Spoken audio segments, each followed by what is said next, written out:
Welcome, everyone. And my name is Erin Warnock.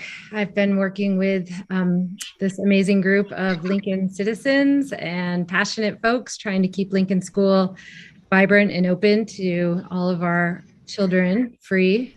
And we are going to do a short presentation just to kind of give an overview and update of why we are where we are, what we're doing, where we're going in the future. And then what we're also hoping is that people will start spreading the word to the other four towns. We're going to be having a vote, or the other four towns will be having a vote on town meeting day, and we'll talk about that a little bit more, to ratify our vote that happened on August 24th to leave the district. And in order for that to happen, we really need as many people talking about it and sharing information with their friends. And as you may have started to see, there's going to be a lot of stuff coming out on Front Porch Forum and the Addison Independent. There'll be yard signs going up shortly. There'll be direct mailers that will be sent to every home of every voter in all four towns. So we have a pretty great kind of communications plan reaching out to voters, but we really want as many people talking about it to their friends as well, because we think that's the most powerful way to get people to understand why we're doing this. And so we're going to do a short presentation, like I said, and then at the end, we're going to have kind of some messaging or talking points that our team has developed. You can take it or leave it, but just kind of so we're all kind of consistent in the story that we're telling. And Sue had mentioned at the beginning that if you would like to be on our mailing list and receive the PDF with the messaging points that you'll see at the end, please feel free to put your email address in the chat. We also really want this to be a conversation. So we want this to be an opportunity to ask questions. And so we're going to keep this presentation really short and then open it up for questions. So we're going to ask people to wait until the end to ask their questions. But if you want to go ahead and put anything in the chat, you can do that. Or if you don't want it to be public, you can feel free to direct message me or Sue or Sarah McLean, who's on the call as well, and we'll be monitoring that. So I think that's kind of What are you laughing at? Housekeeping. But if everybody could mute too, if they're not talking, that would be helpful. So I'm going to go ahead and share this presentation. And hopefully everyone can see it. Okay, can you guys see that? Yes. Okay, cool, great. I am just going to give a really quick update on who Save Community Schools is. I think probably most of you are aware of the group that's been meeting, but there may be some new folks as well. There have been about 20 people who have been committed and working on this since October of 2020. I actually had the year wrong. It's been quite a while now. And as you may have remember, when we first met, we really were meeting. Sorry, can everyone mute, please? We were meeting just as concerned citizens because we were hearing noise coming out of MAUSD and what might be happening with closure of schools. And then, things really started to get heated up when Patrick Green had submitted a proposal to the MAUSD on December 7th of 2020, which called for repurposing Lincoln as well as some elementary schools in other towns as well. And from there, we actually opened up our group to anybody in the other four towns that wanted to join us as well. And we decided that we would be more powerful as a 5-town group. And we drafted a proposal to the MAUSD in response to their request for community proposals on innovative or creative ways that we could help solve the problem of declining enrollment and bringing other solutions to the table besides reclosing or repurposing schools. And so we'll talk a little bit about kind of those different things that are happening in the district right now, because there's a ton of noise and a ton of media and it's a lot to follow. So we'll give a quick overview of that. But in tandem to that community proposal that we were working on, the Lincoln part of that group also really was working to help withdraw from the MAUSD as well. So as you all know, we When do you want? did that. Sorry, somebody's, okay, thanks. We passed that vote on August 24th by a 3-1 vote, which was remarkable. And we were so excited that the community felt the same way that we did. And we were originally hoping that the other 4 towns would have their vote to ratify our vote much quicker, but it is happening on town meeting day. And we actually have found that the time has allowed us to explore some really interesting possible solutions that we're going to talk to you about. And it also gives us a little bit more time to talk to our friends and neighbors in the other 4 towns. So we are taking advantage of that time. Anything I missed to any of my Sounds teammates? good. Okay, great. We'll jump into it then. You can't even hear that. What's the point? Is Why? someone needs to mute?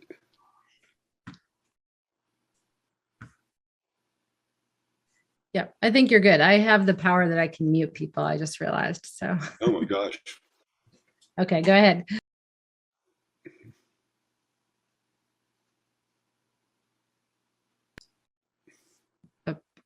Were you going to take this stat or you want me to? Oh, I thought this was, Okay. I'm happy. I'll I'm jump going into to this. start with I was going to start with the timeline. This Okay. was, Cool, yeah. cool. Okay, cool. So just an overview of why we need to withdraw from MAUSD. We feel strongly that Act 46 is not working for Lincoln. And we're not going to drill into that too deeply.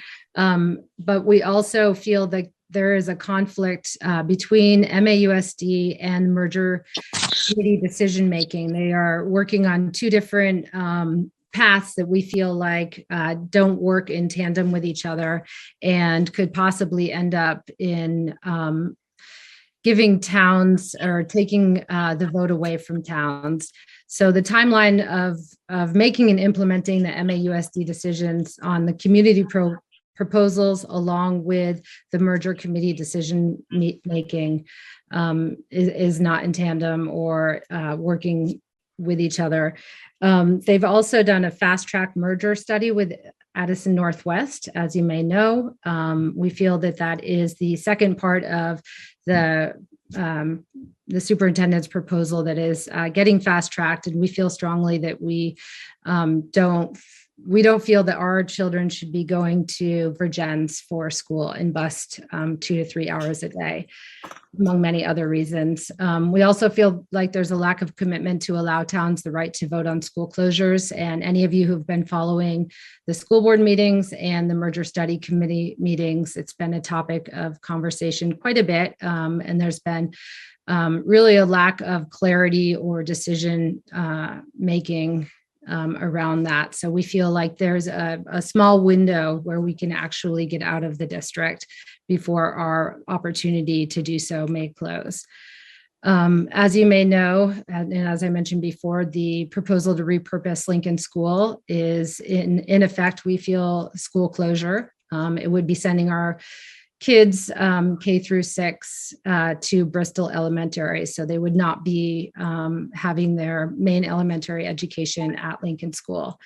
But this is all in service to feeling that children are best served and educated in our town in a small local community school. And it's been this way in Lincoln for a long time. And we feel that tradition is based on pride, local control, an amazing job done by our current administrators at Lincoln, as well as our past. And we feel that tradition should continue. One other thing I did just want to mention as well, that we understand that there is a major challenge in front of us, and that is the declining enrollment. And so we as a team do not feel that we're not disagreeing with that fact, but we feel that there's a more creative and innovative approach to solving the solution than closing or repurposing schools. So this is the withdrawal timeline, and we thought this would be helpful to create a context so that, at a glance, so to speak, you can see where we've been and where we're going. We, as Erin mentioned, and by the way, I'm Jim Warnock, Erin's dad, longtime Lincoln resident. I have grandkids in the school, and my kids went to the school, and I have just the greatest of admiration for what the Lincoln Community School does every day with students. And so we got an overwhelming yes vote on the 24th, a mandate. And where we are right now is, again, as Erin mentioned, we are approaching town meeting day. And by statute, we have to get a ratification from each of the four other towns in the MAUSD district. And so that's what we're facing right now. And as Erin mentioned, we're going to share some thoughts, call them spreading the word, talking points, whatever, that we think might be helpful in conversations that you may have with others.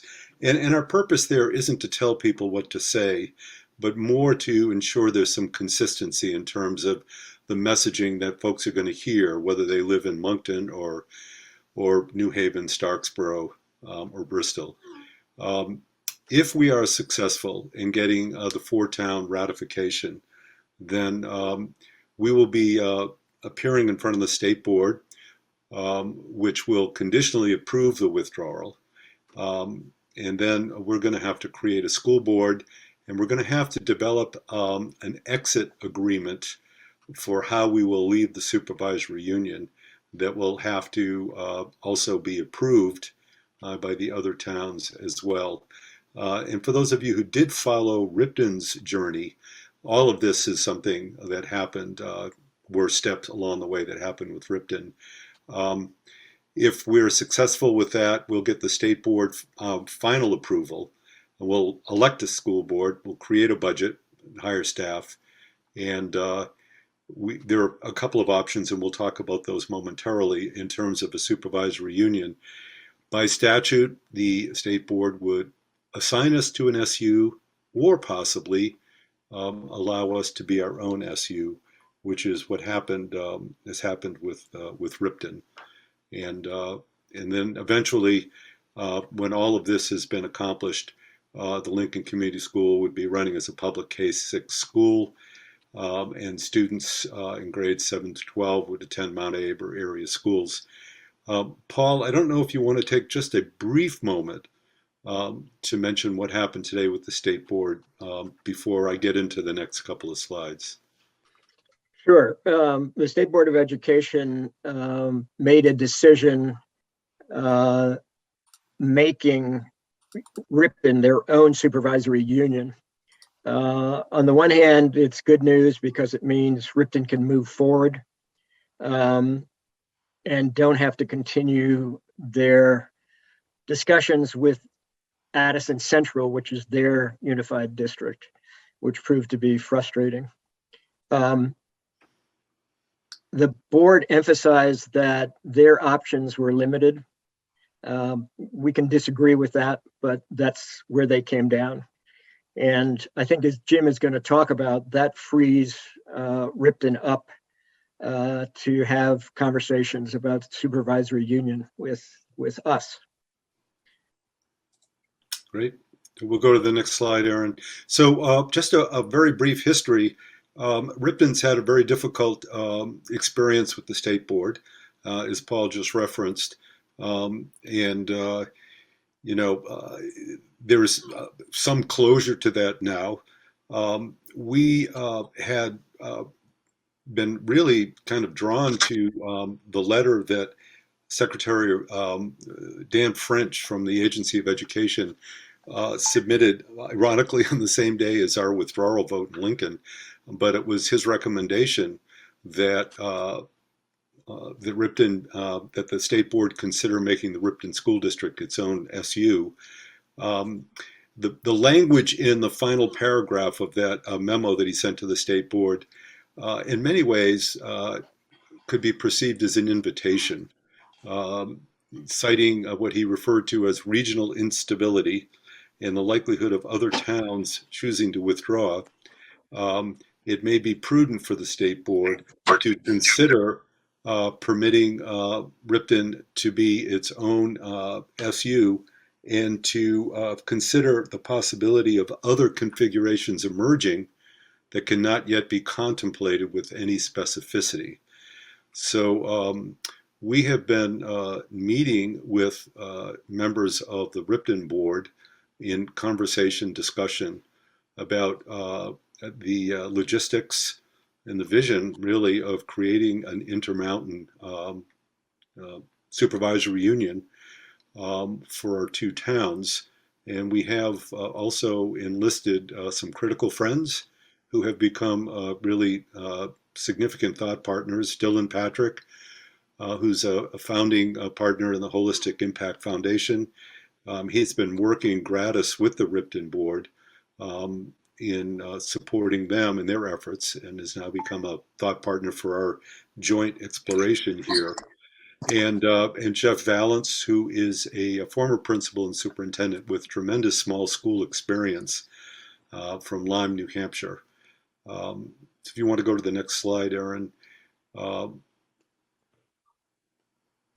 So what we're looking at is the feasibility of creating a supervisory union that would honor and reflect the culture and identity of each of the towns, while at the same time honoring the autonomy that each town would have in exercising local control, each town with its own school board.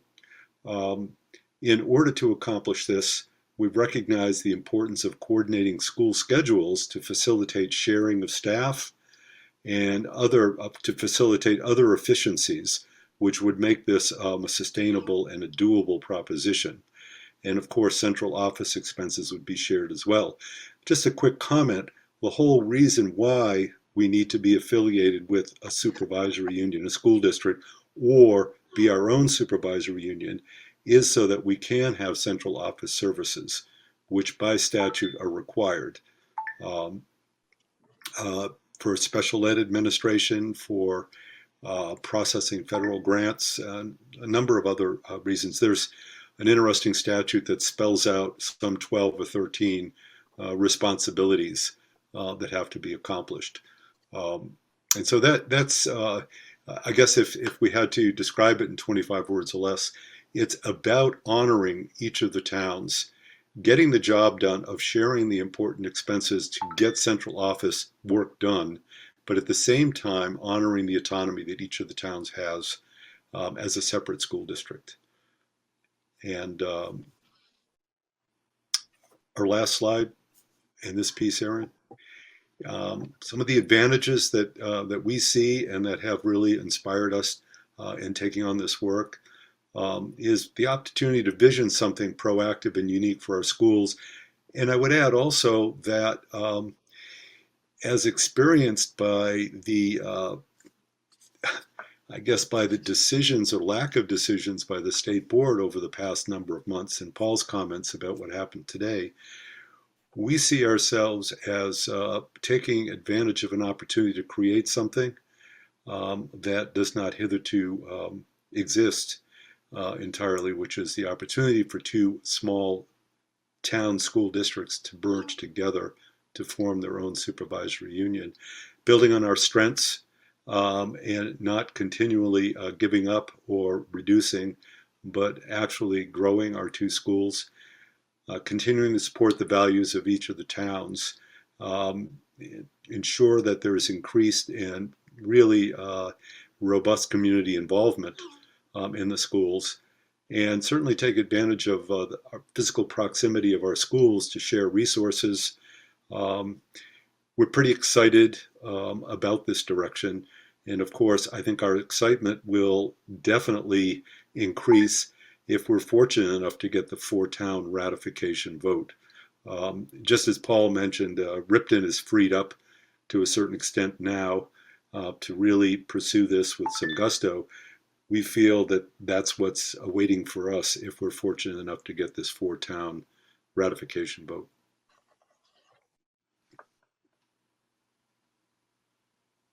So this is Paul Forlenza. I'm on the select board in Lincoln, longtime resident. My kids went to the Lincoln preschool and one of them went to the Lincoln Elementary School. And I've been working sort of as the liaison between the Lincoln Select Board and the Save Community Schools group. Before I talk about the tax implications, I just want to emphasize that this is about our kids. It is about educating them in our community. It's about local control, which to me means we vote on our own school board. They make decisions about the budget. They and the principal make decisions about the number of teachers, and that the principal has more flexibility and isn't confined to decisions that come down from the MAUSD administration. Yes, you did. We didn't have to do this calculation on what the implications of the tax would be on the 4 towns when Lincoln withdrew. So we welcome the fact that MAUSD did this work. Basically, the bottom line is there's almost no significant difference between what towns experience now and what they would experience tax-wise when Lincoln withdraws. In fact, the difference is less than 1%. In some scenarios, it increases by less than 1%. It's about 0.5%. In other scenarios, it decreases by 0.5%. And the process for MAUSD budgeting and the process for education funding remains the exact same. The money is different and the budget is different, but the process is the same. So towns will not see any difference there. Next slide, Aaron. This is the chart that MAUSD came up with. Superintendent Reen made the presentation in September of last year to the board. Basically what it shows is in that first column of numbers, that was the projection, because this was September of last year. So they were projecting and they were just starting getting into FY22. So this was their projection as to the expenses, the revenue that they would get, what the education spending would be. What's the matter? I got it on my screen. You want to come watch? No, that's okay. Are you listening too? I am. Gotta Yeah. mute. My biggest question Friends. is, what's Friends, if you could please mute, that would be great. Thank you. Go ahead, Paul. Thanks. And then they modeled out 2 options. One option is option 1 and 2, the differences in the governance structure that would be involved. But basically the net of it is the bottom line, the last square that's circled. It's a 0.0046 change in rate after the CLA. And so sometimes it's confusing to understand what that number is, but that's less than 0.5 cent on the property tax rate. If you have questions about this and want to go into it more detail, I think we'll hold that for the question session.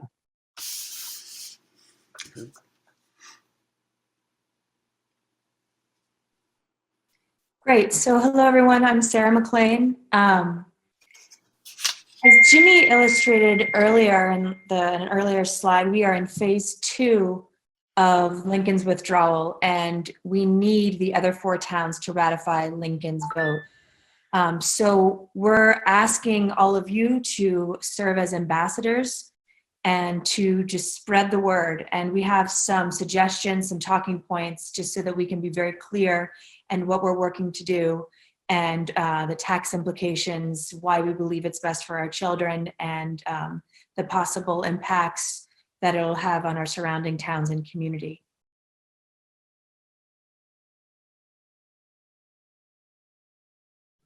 Yeah, and so here are some ways, that you can go about helping and serve as ambassadors.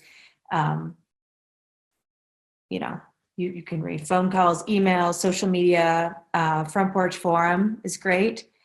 We will be distributing yard signs, and so if we have your email, that would be great, because then we can provide you one. And handwritten notes are always, very well received.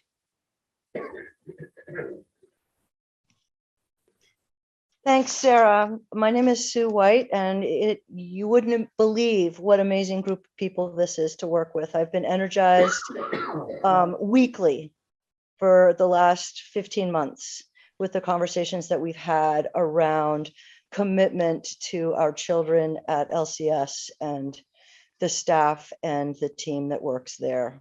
So this idea of spreading the word that we need help getting this next phase into reality.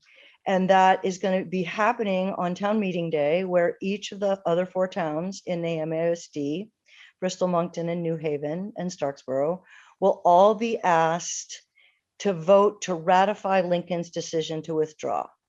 And what we're asking for is a yes vote. That language, as is often language on ballots, can be confusing.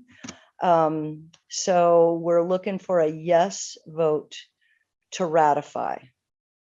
And let's move on to the next one. So, here are some of the things that you can remind friends and acquaintances in conversation, or if you get involved in a Front Porch Forum conversation, or an Instagram back and forth, or even an email back and forth, however it happens, that in August, we voted overwhelmingly as a community to do everything we could to maintain that our school would stay open. And this group basically felt like the best path forward for that was to withdraw from the district.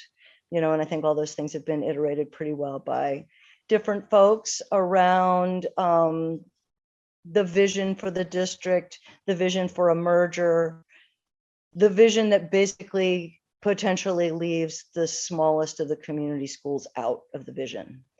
So with planning and forward thinking, the idea is that if we can get this yes vote, we establish a new school board, much like one that we've had for many, many years.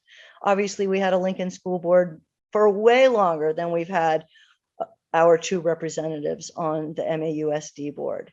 And there are incredible numbers of brilliant people in our community to lead that board and to be part of a board that would create a budget and figure out how to designate our resources and brain power, as well as monetary resources, to educate and support the kids at our school. So a yes vote does that. It reestablishes our school board and moves us forward as an entity unto itself. Next slide, please. Okay, so Paul just kind of broke down the financial analysis, and I think it's important to say again that the financial analysis that he presented is the one that Patrick presented to the board, where there's just really negligible impact on LCS withdrawing from the district. And I think that's just really important to remember. I think we often get caught in this vortex of what is it going to do to my taxes? And all research, all conversation has pointed to the fact that it doesn't seem like it's going to really impact our tax rate, not only in Lincoln, but district-wide. So your friends in Starksboro are not going to be impacted. Your friends in Bristol will not be impacted. Your friends, Moncton, New Haven, it doesn't look like there will be an impact based on the data that came out of central office. And then the most recent, and we're feeling pretty excited about work, is that Ripton and their new school board, they've moved their process far enough that they now have a 3-person school board, and they are working with a team of experts and experienced folks to organize a supervisory union that's appropriate for small schools. And by working with them, we can bring our best ideas and merge them with their best ideas and maintain, by representing what's best about our schools, an idea of an SU that really holds both the Ripton persona as well as the LCS persona, and then maybe a model that could bring other small schools and communities into an SU, or an SU somewhere else in the state with other communities who've made decisions similar to ours. So that said, let's get out there and spread the word that we are all proponents of local control, and we're all really actively pursuing moving our decision to withdraw from the district forward into the rest of the 4 towns in our district. So again, just reiterating that ratifying, we want to vote yes on the ratification of the withdrawal of Lincoln Community School from the Mount Abraham Union School District. So trying to say that as clearly as I can, as succinctly as I can, knowing that there's a lot of opportunity for conversation, and I don't know what you'll come up against in any communications that you may have with friends. But we're here to support you with this list. This is the list that can go out to you via email, and it can be your little sheet that you can compose emails with, or you can talk to your friends with, you know, if we ever get to have potlucks again, or even meeting on the street outside of Shaw's. That's where I'm thinking these conversations are going to happen. So thank you. We had no idea who was going to show up, and I love the word ambassador, and that's what at this point we all are. We are ambassadors for our school, and we're carrying the word out into our larger 5-town community. Great. Thanks, Sue.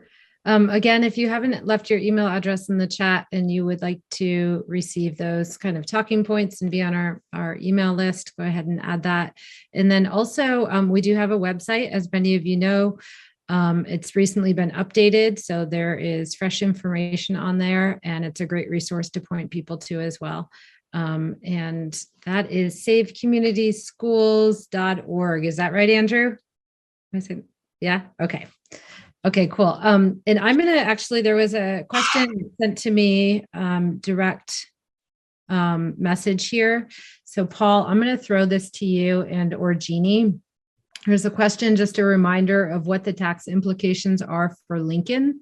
This person feels like it would be best if they had that information when discussing it with other towns as well. Sure, let me start, and Jeannie, feel free to jump in.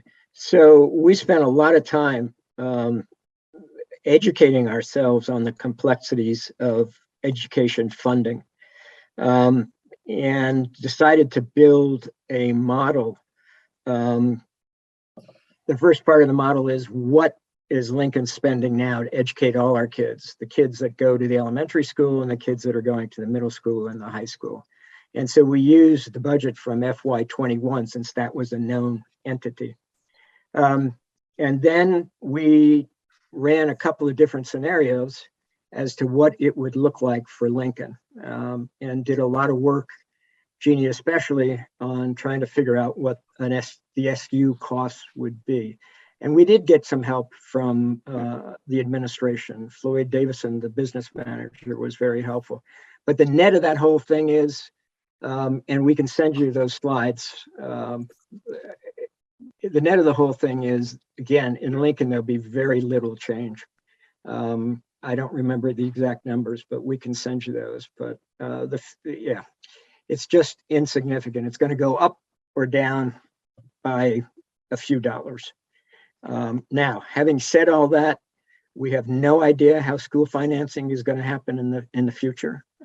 If you know, our Senator Ruth Hardy has been co-chairing a committee to look at not only the weighting of students, which is sort of a technical term, but also bigger funding questions for the school. And the good news for Education Vermont right now is that there is a surplus of $90 million in the education fund. The legislature and the governor are going to have to decide how they're going to spend that. Jeannie, anything to add? No, Paul, I think that was very good. The bottom line is that the modeling we did. I agree. I haven't looked specifically at it recently, but the modeling we did indicated very little change. And I think the fact that the administration also found that when we the effect on the district for us leaving also was very little change, kind of confirmed that. So anyway, that's based on the information we've had. And Paul did mention there are changes that we couldn't incorporate because they're kind of in progress, but the best information that anybody has is there would be very little change to taxes. And there's a follow-up question to that from the same person, how the weighting study may affect our calculations. So I sat in via Zoom. I've sat in via Zoom on many school board meetings and the merger committee, as others have. But I succinctly remember, and I guess I don't remember. Erin, repeat the question. I'm sorry. If the weighting study was going to Yes. calculation. Okay, so what Patrick Ream said to the school board was that based on what he knew at the time, and that was probably 3 months ago. Remember now, the committee that Senator Ruth Hardy is co-chairing had not finished their work by then. But what he saw is that there would be a modest change one way or the other. That is different than this whole weighting committee process got started when the legislature asked the University of Vermont to do an analysis of weighting. So weighting it doesn't cost the same to educate every student. And the philosophy or the theory is grade school kids cost less than middle school kids that cost less than high school kids. And so students are weighted. And they also throw in the issue of how many students do you have that English is a second language? How many students do you have that come from, I guess, a stressed economic situation would be the way I would say it. So if you looked at that study, it looked like there were going to be severe impacts for districts like Mount Abe and for probably other districts too. The idea was and still is the Northeast Kingdom schools are not getting their fair share, and the rest of the schools are getting more than their fair share. So it's a long way of saying nobody knows. At the same time that they're looking at that, there is a proposal to change the way that special ed is funded. So stay tuned is the best I can say. I don't know whether Mary Cordes can add anything to that. Happy to. Thanks for that, Paul. That was very well said. I know there is some controversy about the equity issue, which is, I know what the weighting is all about, but we're still having conversations. And Caleb is actually, since I'm focusing on healthcare and on my big pharmacy bill, Caleb has been doing a lot of work on the pupil weighting. But there's a bit of a glitch after the task force finished its work. There was some disagreement about equity issues. So like Paul said, stay tuned. Thank you, Mari. Just a reminder also, if you haven't heard, on January 26th at 6:30 p.m., we are also doing another one of these Zoom calls and inviting people from the 4 towns. So we will include that. Actually, there's a link on our website, the Zoom link for that, and we can include that in the messaging document that we send out as well. So please feel free to invite people if they have questions or want to hear more information. But are there other questions that people have that we can try our best to answer?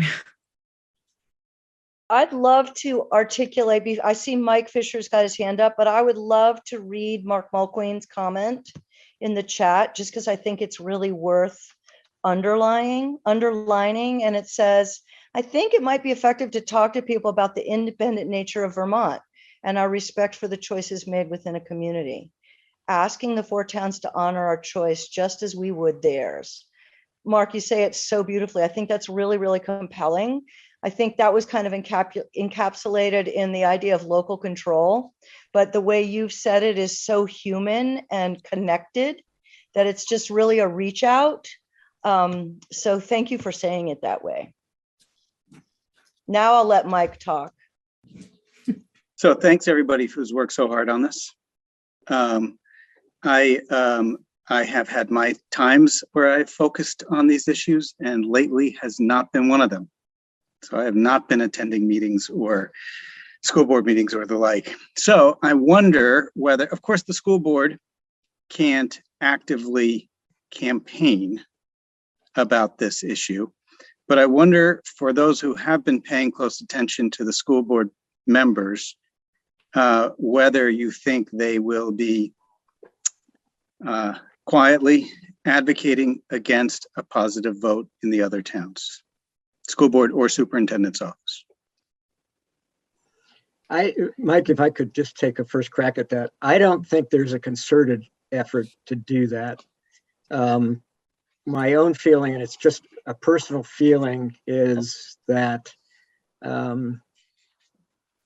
people outside of Lincoln have seen the writing on the wall, and the fact that we passed the vote to withdraw by 3-1, which is huge, I think says to people, this is what they want to do, let's honor it. And it goes to this idea that in Vermont, we're independent and we ought to honor what other people want to do.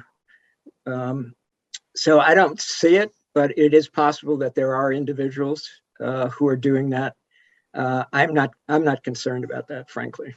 And let me broaden my question just a touch for any other group that is organizing or campaigning against a positive vote in their town.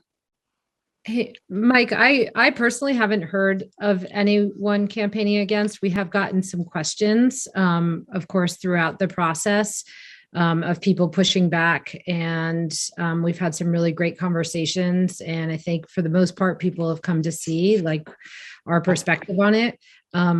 I did recently attend a school board meeting where, and of course, I'm not going to name any names or anything, but I was pleasantly surprised to hear one person who has been a bit critical of our town and our attempt to leave the district say that he felt like if there was a town that was not being served well under the board and it wasn't a great relationship, that they should have the right to withdraw. So I was pretty happy to hear that and hopeful. And we have gotten support from some other board members in other towns as well. So if I could just add also, Aaron, Mike, one of our intents in getting public about our work with Ripton, which resulted in an interview that Paul and I did with Molly Witters, who's a member of the Ripton board, with Christopher Ross at the Addy Indy, and that's the piece that ran the last issue, was to really signal to the community that even prior to the 4-town vote, we're serious about making something work that is sustainable and that's real and that supports our mission to reestablish local control in Lincoln. And I think, and again, like Aaron, I haven't heard anything in my queries with folks from other towns. I think there's an integrity to our intent, so to speak, that I think messages to folks that we deserve an opportunity to move forward on this. And coupled with the mandate, as Paul had indicated, I think it's very, very powerful. And that may be a large reason why we haven't sensed any kind of organized pushback or resistance or whatever. So. Mike, we are in touch with some people that you know in Stocksboro, Nancy Cornell and Herb Olson, and they don't report that there's any opposition. It is true that Stocksboro is sort of trying to decide whether to withdraw or not withdraw, and as far as we can tell, they have not come to any decision yet about that. Thanks. Great. We have a few other hands raised, so I'm just going to go in order. Sandy. Hi, everybody. Can you hear me all right? Yes. Okay, great. So I am a MAUSD school board member for our town, and I wanted to make sure everyone knew that there's a facilities meeting next Tuesday, January 25th at 6 o'clock. It is the meeting that Nate Levinson will present his report based on all the work that's been done since he began. I know I see other people who are here on that community engagement committee as part of that. And I don't know if this organization, if you guys have had an opportunity to develop some talking points that I'm sure are going to come about as a result of the information from that report. Because I imagine a lot of towns will have questions about what does this mean if this is what possibly the school board might or may not be, considering for all the schools that are currently in the district. So Sandy, if I could just clarify, your question is, have we as a group thought about how we might respond to the presentation that Nate Levinson will be doing? Yes. We know that he's not going to be making a recommendation, that he's going to be presenting his report. We've seen a draft. We've had an opportunity to provide some feedback. Our concerns remain pretty much unabated, which is to say, there is no guarantee that if a merger were to occur, that towns would retain the right to vote before their school is closed. That's pretty straightforward. In fact, it was tabled by the Merger Study Committee at their last meeting. So while the draft report from Nate Levinson clearly signaled desirability in having towns have the right to vote, our response is, well, yeah, we already do. That was one of the articles of agreement. So it's not really a concession or something that serves to provide a real sense of confidence that something is going to be in the form of a breakthrough with this facilities report that Nate Levinson will be presenting. And then again, there's the specter of what happens if the merger occurs. We know that Addison Northwest did not have articles of agreement that allowed towns to vote before their school was closed, which is why Addison was closed, et cetera. So I guess trepidation and concern to a certain extent, although we've certainly been, I think, in good conscience, responding to Nate and providing feedback and moving forward with what we felt was a solid proposal, but at the same time, moving forward in the direction that we're discussing tonight, because our primary goal remains the same, which is to keep the LCS open, viable, and vibrant in our community. Can I ask a follow-up to that, Jim? Sure.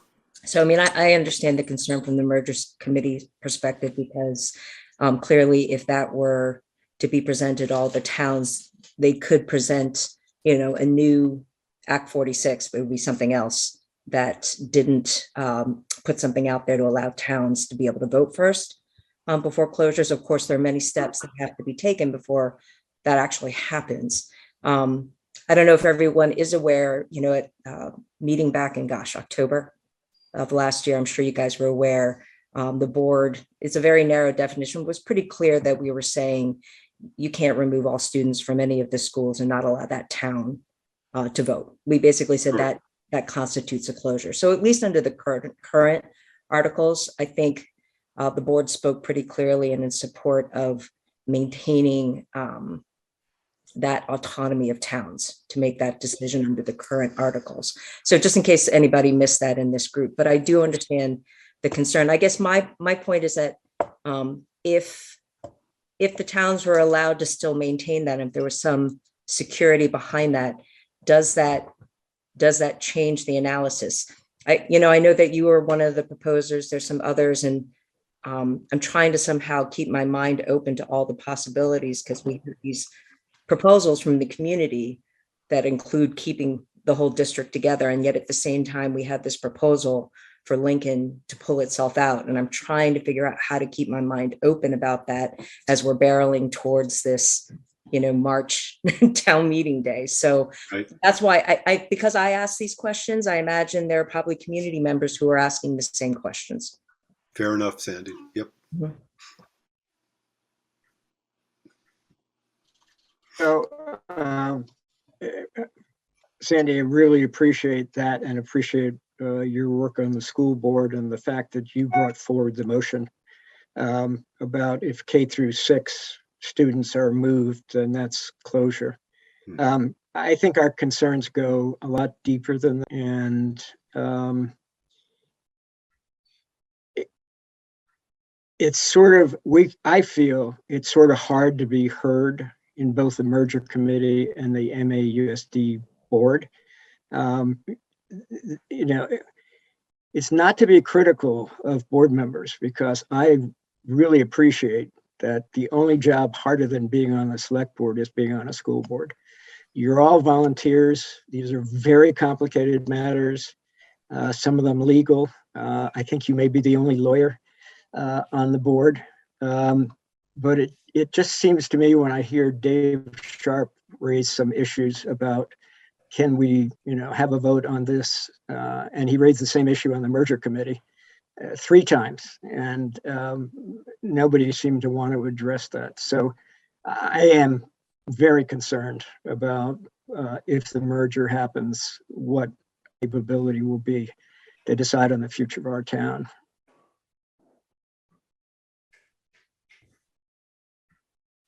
Yeah, I've been trying to listen to the merger study committee meetings. I was listening to the last one. It's an interesting process that they're taking to try to decide if they think they can come to some kind of agreement. It's structured in an interesting way where they're just assuming, well, if we did do an agreement, are there pieces that we can agree on and then ultimately, then hit the harder pieces, which they keep sort of tabling. That's the impression that I got. And I think that they're pretty conflicted about this question because they know that each of their towns feel pretty strongly about it. So it's interesting. I really do feel all 5 towns feel pretty strongly about being able to vote in their own town, whether their own school closes. And if any of those schools were slated to be closed, I don't think any of them necessarily would be in favor of it, but I don't know that. So I agree with you. It's an interesting process. I think it's probably worth people to follow up with their representatives on the merger committee, like all of them, to try to get a sense of really where is this going? Because they haven't really done a straw poll of how do people feel about it. At least I didn't see that yet. But I also agree that I realized with this group, and the reason I'm watching is that there are a lot of issues. It's not just about closing. It is I can hear, the different points that are being made. I'm just, again, just as a town hat, trying to really, consider all the possibilities. And I don't know how this timeline is going to be, but it's an interesting timeline with town meeting coming up. Andy, thank you so much. Those are all really great points. And I just want to make sure that we have time for other questions as well. Tori, thank you for being patient. Well, you've had your hand raised. Yeah, thanks. Hi, everyone. It is so heartening to log on to this meeting and just see so many people in this town who support the school and use words like dynamic and integrity and vibrant. I feel so blessed to go to work at that place every day. It's really a joy. So thank you for that. I'm going to toss out one idea that really isn't for this group, but maybe Mari and might have some answers, and maybe other people will just think about it or know more than I do. This is about the weighting of children and educating them. And it really strikes me that we have still a bias towards the cost of high school because I think that we continue to devalue early education and elementary education. So I'm just really starting to question that premise that because high schools have science labs and sports fields that need to be mown and lined to very specific specifications, for example, that those children cost more to educate. So I'm just really curious because we know that investing in early education, investing in fact in prenatal care really results in far better outcomes for humanity. So I'm just starting to wonder about that. I really appreciate Sandy's comments, and honestly, Sandy is one of those people, whenever she speaks, I listen really, really carefully because she's a sharp thinker and just presents great ideas and questions. And of all the people that I know in this town of 1,300 people, I think that she is one of the most critical thinkers. So Sandy, thank you. I really appreciate your thoughts and your open-mindedness and just pressing on issues. And I do, along those lines, I think it's really worth listening to the Nate Levinson presentation and report. I have read it thoroughly and provided some input. And I agree with Jim that I don't think it's necessarily going to shift things, but I do think it's really worth paying attention to because the landscape is moving. And yeah, so I think that. And then Mike Fisher, his curiosity about what's going on in other towns. I think in this really lovely way, I think of Lincoln as this beautiful snow globe community. You know, sometimes you look outside, it's just like shaking a snow globe and it's amazing. And I'm always surprised that the world doesn't revolve around us. And most people aren't paying any attention to Lincoln at all. So I come back to one of my favorite quotes by Mother Teresa, which is, most of us don't do great things, but we can do small things with great love. And I think and feel that that's what we're advocating for and trying to preserve in our community. And I really appreciate all the work in that direction. And mostly people aren't really watching. And I think when they do watch, they will see a community that, as was presented in the first few slides, voted 3-1 to withdraw from the district. And I don't particularly advocate for that one way or another. I have lots of thoughts and feelings that could go in many different directions around that issue. But I do think that this is a community that does small things with great love. And I appreciate each and every one of you for working over the last 15 months. Well, I haven't really been paying attention. So thanks for keeping up the good fight. Thanks, Tori. We did have a question that came in, and I'm not sure who wants to answer it. It's how would our schools actually look under this plan with its declining enrollment?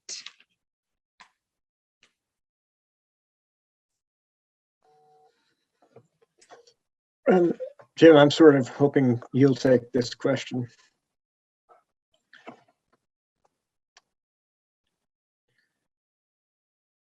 You're muted. Sorry about that. Yep. Well, first of all, it's really interesting. We're privy to a lot of anecdotal information through friends and family that there is a small but steady influx of people, young families moving into Lincoln to provide their kids with an opportunity to have the kind of small school experience they had. I'm not suggesting that we're going to see a dramatic increase in enrollment because Lincoln's suddenly becoming an independent school district on its own. But I think that there are creative ways that we can manage, but I don't necessarily think that the NESDEC demographic projections, which form the basis for the initial facilities report of MAUSD, are necessarily accurate. There's been a lot of contention about that. And so I guess I'm just not going to accept on face value that there is a definite declining enrollment that is going to bottom out the school at some point. I guess that's the best way I can answer it right now. We also, as we talked about in the beginning too, that, you know, we would have the opportunity to have our own school board, and they would really be handling the staffing and how that would look like as far as structuring the school, and would allow us to do possibly some creative things with our school as well. If we want to bring in early elementary education or community usage in the school, if it temporarily needs to be filled, I think that there's some really creative things that a lot of people have brought to our attention as well.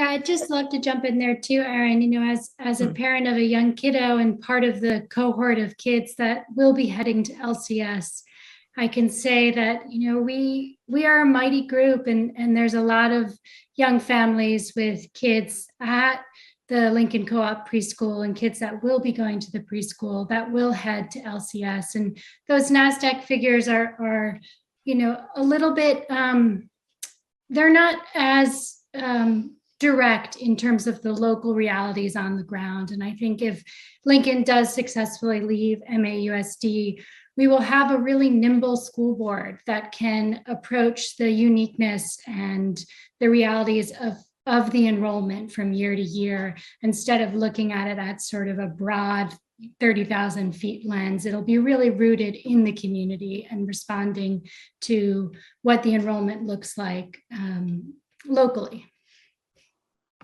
Mm-hmm. Thanks, Coco. Can I add one little thing about that?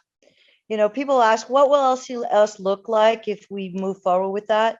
And my answer is always, we're going to, and we trust Tori and the leadership and our committed people at the school, that it will continue to look just like it does right now.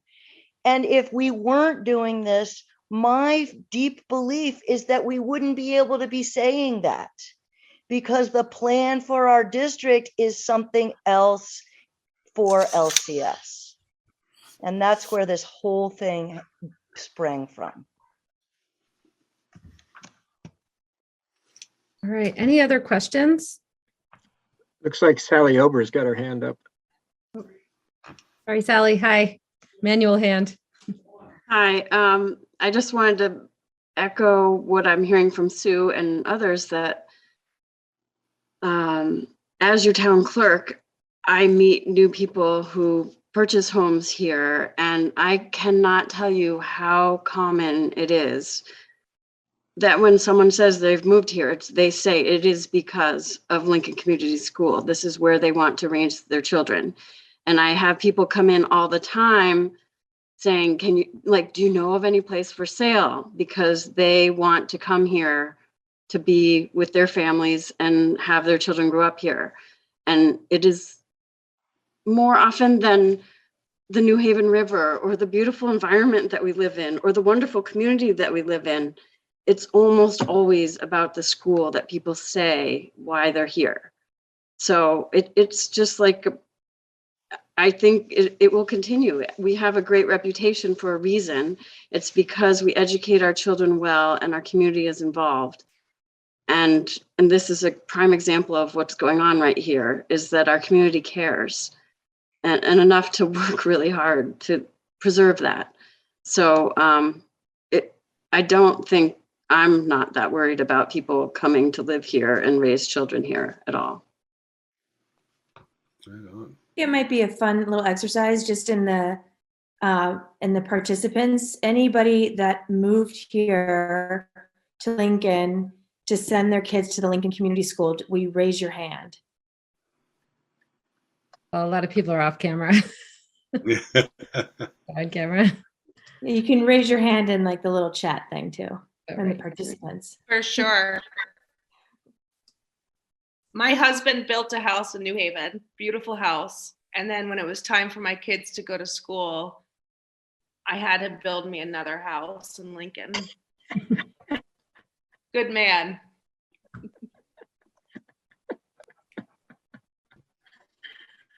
All right, that's a lot of raised hands, I think.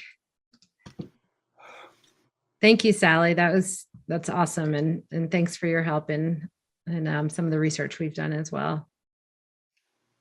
So Clara and Jen O and Dave, are you raising your hands to Sarah's question, or do you have questions for the group? Nope. Okay. Jen O. No questions. Okay, thanks. You said Sarah's question. Okay, cool. Well, I think then if there are no more questions, please feel free to reach out to any of us if any other questions come up. And of course, check out the website. There's a way to also direct questions in there. Or if there's ever any ideas or things that you think that we could be doing, we are all ears and would love any more community input, or if people want to join the team, feel free to.